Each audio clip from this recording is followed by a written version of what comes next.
Alright everyone, since I wasn't able to be there today, what I wanted to do was to create a YouTube video for you that will walk you through the three countries of Prussia, Austria, and Sweden, the three that were due yesterday on Monday that you completed.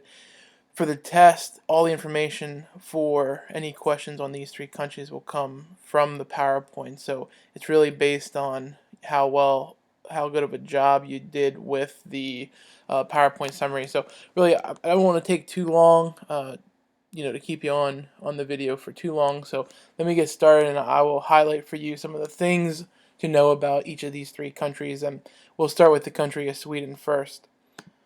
Really, the main involvement with Sweden during the 1600s is their involvement during the 30 Years' War, which we talked about previously from 1618 to 1648.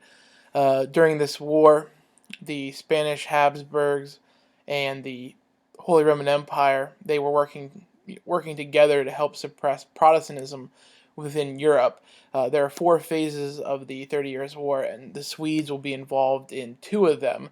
Now, their first involvement comes in the second phase, in which they will be defeated by the Holy Roman Empire. But in the other phases they're involved in, the Swedes will actually be victorious and will receive a piece of land on the European continent here. So moving along, uh, during the 30 Years' War, the main thing that happens when the Treaty of Westphalia is finally signed, Sweden will walk away with a piece of land on the northern part of the European continent right here called Pomerania, which the main thing about the Swedes is they are known as the controllers of the Baltic. So they have control of mostly all these ports in this region, and eventually later in the 16th century they will come into contact with Russia in a series of wars, because the Russians are also trying to gain access to the Baltic Sea. So pretty much during the mid 1600s, Sweden is a country that they are known for having a navy,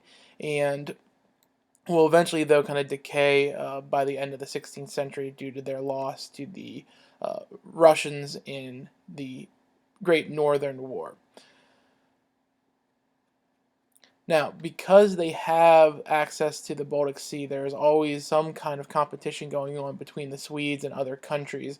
One of the countries would be the Dutch. The Dutch at this point, they're expanding their naval ability as well, so it's only natural that they come into conflict with the Swedes as well, because the Baltic, I stated in a different period that the Baltic Sea is the main transportation to get these raw goods from Eastern Europe to the finishing cities in Western Europe. So the cities where you have some of these new factories where they're finishing these raw products. So the Swedes are trying to make money off the raw trade, and the Dutch are also trying to make money off the raw trade transportation.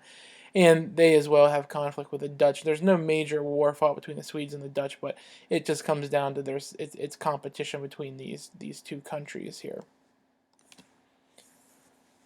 Now, Sweden has one of their first tastes of war with against an alliance of Poland, Russia, and Denmark, and pretty much what you see, this is a war where the Swedes are victorious here. They walk away with a sizable amount of land in the Baltic Sea area, and also some of these areas down on the northern part of the continent here. And really, all these are new trading lands that they can set up these port cities to help with the trading of goods coming from the New World, coming from the Far East. So really, during the mid part of the 1600s, Sweden is a country that is having success due to their navy and their strategic position in the Baltic.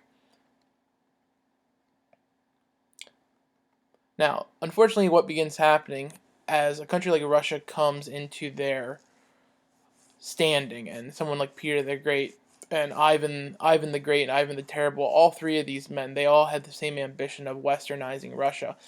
And to do that, they felt they needed to acquire new lands in order to expand the economy and to build port cities, and that eventually leads to the conflict between Sweden and Russia, which is known as the Great Northern War.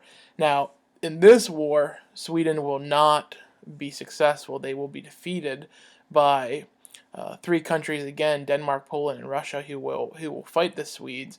And the Swedish eventually simply run out of resources militarily, and they will lose to Russia, who is a country on the rise right now under the great leadership of Peter the Great. So overall, by the early part of the 1700s, the Swedes are one of these countries that is on a slow decay, and they really never play much of a role in European politics after their defeat in the Great Northern War. So the main point is they were a Baltic power during the 1600s due to the 30 Years' War, but their defeat to the Russians will pretty much put them in the back seat of European politics from this point forward. Now moving along, okay, the next country we will look at is really not a country. It's Prussia. Prussia as well. This was another one of these areas that was involved during the 30 Years' War. And if you look at the mouse here on the slide, right here, it's a German state called Brandenburg. Now, Brandenburg eventually becomes known as Brandenburg, Prussia. In Eastern Europe, you have this area called Eastern Prussia. Eventually, these two German states will unify together. And Brandenburg, Prussia, during the 30 Years' War, they will support the Protestants against the Spanish and Austrian Habsburgs. And that comes down to territorial claim. The Prussians, as they'll be called, they are looking to gain greater importance in the German states, and they will gain it. They will be the main force behind the German unification that'll take place in the mid 1800s. So when you look at the map, you can just kind of see where it is. It's just kind of recognizing Brandenburg is where the city of Berlin is located, which eventually we know becomes the capital. Okay, now the House of Brandenburg, Prussia. It is a very unique name. They are called the Hohenzollern family. Okay, it's right there on the third bullet, Hohenzollern family. Just like the French had the Bourbons and the Valois, and the English had the Tudors and the Stuarts, and Spain has the Habsburgs. The Prussians, they have the Hohenzollern. And if you look at the map, you can see there is a gradual gaining of land that will become part of what eventually is known as Brandenburg, Prussia. So they begin as just a simple small unit here, and eventually throughout the 30 Years' War, because of their assistance to the Protestants, when the war eventually ends, they gain more land out of the defeat of the Habsburgs. They are not really anybody at the time that you would expect to become a modern power.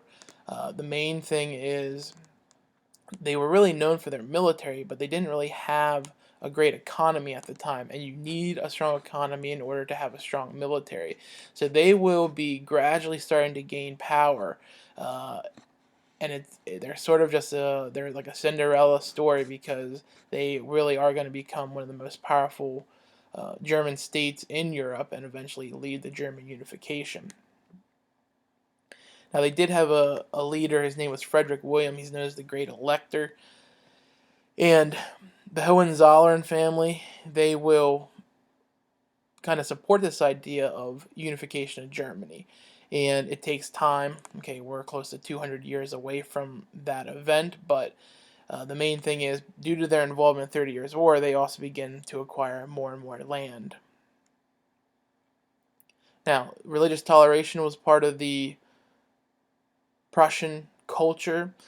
They were very heavily into independence, but they were, through their militaristic lifestyle. Okay, Germans just simply at this time are known as a group of people who they're very diligent, they're hardworking.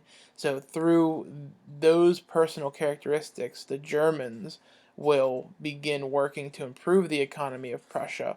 And as the economy does improve, then it leads to them being able to strengthen their military, which will come in handy eventually whenever eventually Napoleon comes knocking on the doors of the Germans, and the Prussians will be another force waiting for Napoleon and the French forces, but that'll be later into a different chapter. Now, within the Prussian German state, they have a noble class. They are known as the Junkers, and what the leader Frederick William did he kind of he knew the Junkers were a group of people that he was going to have to deal with, and instead of trying to strike the Junkers down, which he didn't, because the Junkers are a group of people that he needed to help raise an army. When the time comes for him to need the army, the Junkers are going to use their people on their land to help construct the army. So the Junkers, they are the nobility. However, so they're pretty much given the permission to tax their serfs in order to help pay for the creation of a very strong army within Europe. So it is a centralized government. Everything is flowing back to the top in Berlin, back to Frederick William, the Great Elector. So that is just what Prussia is doing right now. And really, there's not too much about Prussia right now, but they are going to become this nation that we'll eventually see in several chapters coming up. Okay, now his son is Frederick I. Frederick is not considered to be really all that great of a leader for the Prussians. He really benefited from the greatness of his father, and he was one who's known as someone who really enjoyed the position of monarch, and he just really celebrated. He loved the ceremony. He loved the position. So, fortunately for him, his father created a centralized government in which Prussia was beginning to improve their economy, and that's leading to, when you have more money, that means there's more art and more music and kind of more of a enjoyable life for the monarch, and that's really what his son Frederick I is able to experience.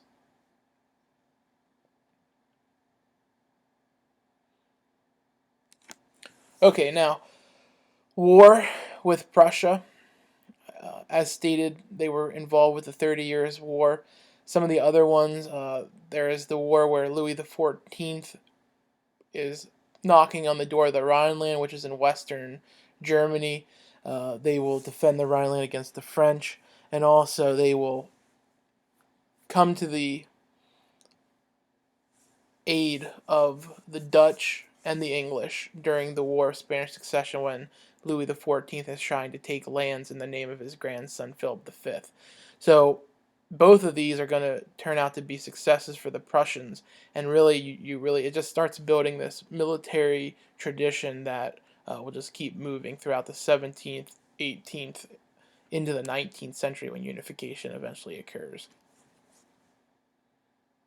Okay, so the map shows you kind of a longer term of, this is where we're heading, but as you can see, Brandenburg right now is this area right here in the middle, and these orange areas are areas that they will be acquiring throughout the 1600s into the 1700s, so they are expanding their territory. Alright, and let's move on to the last one. Alright, the last one are the Austrians.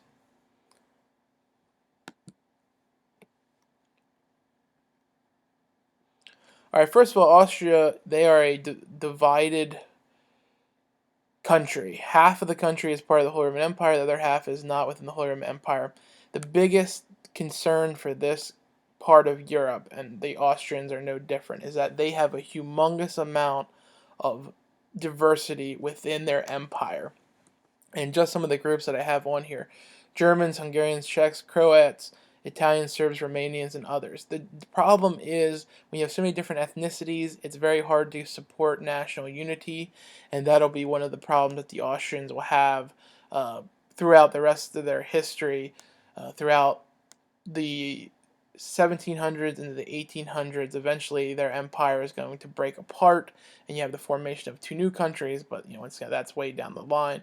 But just the idea is their immense diversity is going to be an issue for them more in the future than it is right now. But if looking at this map, these different areas, these are all what we'd call part of the Austrian Empire. Now, not all of them are part of the Holy Roman Empire, but they're all part of this Austrian Empire. And just looking at some of the different groups of people, just based on what we can think of today, so you obviously have Austrians here. Where's that to go? Austrians are here. Here you're in northern Italy, so you have Italian-speaking people. You have Hungarians, Croats. You have Bohemians, which would be part of the Czech Republic today. You have a part of Germany up here, so you really do have this very wide mixture. People from Transylvania out here, so you have a wide mixture of people living within this empire. Diversity is their main obstacle for the most part throughout their history. Now, within the actual government, they did not have a central diet. What they were made up of was local diets, because these different ethnic groups, they were unwilling to submit to one leader. So what they ended up having was the Hungarians would have their own diet, the Austrians would have their own diet, the Czechs would have their own diet, or the Slovaks. So it's just one of these ideas. This is not a very centralized government, because the ethnicity keeps people from being able to submit to a central power, much like Poland. Poland has kind of a similar story. They're not willing to submit to a central power. Now, each of these groups, though, they are expected to commit in times of war soldiers, and commit taxes to the central government when war comes, but that's only when war comes. So there's a lot of individuality, a lot of autonomy for these different ethnic groups, and that's one of the problems that Austria has. Now, Vienna. Vienna is located in the central part of Europe. They are a crossroads of much trade. So when there's a lot of trade going on, the economy is strong, and because it's strong, then art is produced. Okay, Vienna, Austria is known as one of these artistic cities. They're the ballets and operas. Uh, Emperor Leopold I. Now he was the guy that was initially set up to become the king of Spain during the War of Spanish Succession. That doesn't happen, but he is the emperor of the Holy Roman Empire, and also the leader of Austria at the time. So Vienna, major artistic city for the period.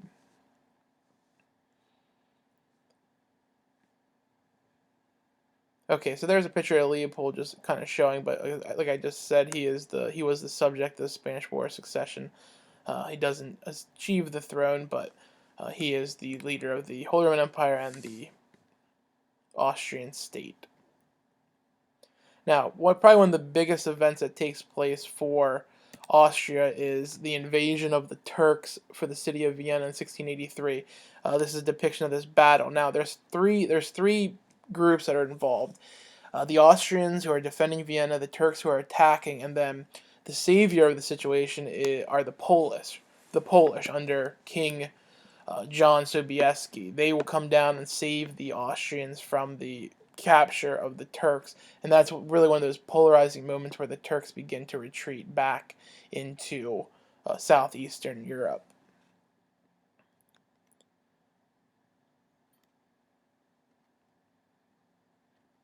Okay, that pretty much takes care of it. I guess the main thing for Austria is to recognize that their position is good because they're located centrally in Europe. There's a lot of trade that supports the arts and the economy. They are culturally diverse, which does not lead to a centralized government. It's much more localized based on the ethnic traditions of each group of people. Okay, so hopefully you were able to listen to this and compare it to the outlines that you did for the homework Monday, and hope everything goes well, and I'll see you tomorrow.